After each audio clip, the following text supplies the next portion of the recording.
And so, since physical sabotage is such a prevalent part of the entire planned operations or psychological operation,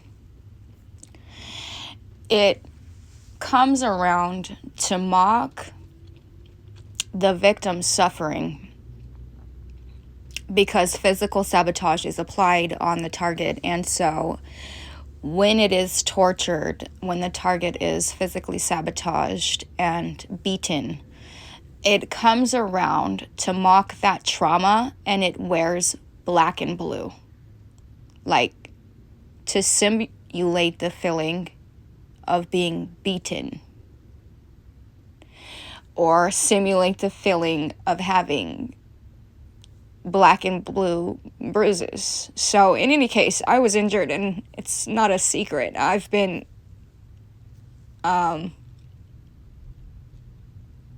conspired against, and so I've been made to feel that way. And then when it's applying the sabotage, the physical sabotage, it'll reinforce that with psychological torture methods. And it'll usually harass using blue or black and blue or red, and then white for the tears. And it'll usually use its clothing to do this, and sometimes it'll use its vehicles to do this as well.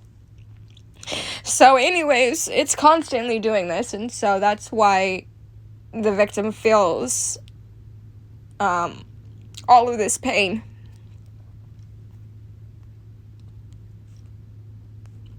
And it's not enough that it's inciting this violence and that it's inciting all of this physical sabotage. It has to come in there after the fact and then reinforce that, so that way it can maximize the effectiveness of the program, so that way it can maximize the effectiveness of the psychological operation, and so that way it can have fed all of its demons.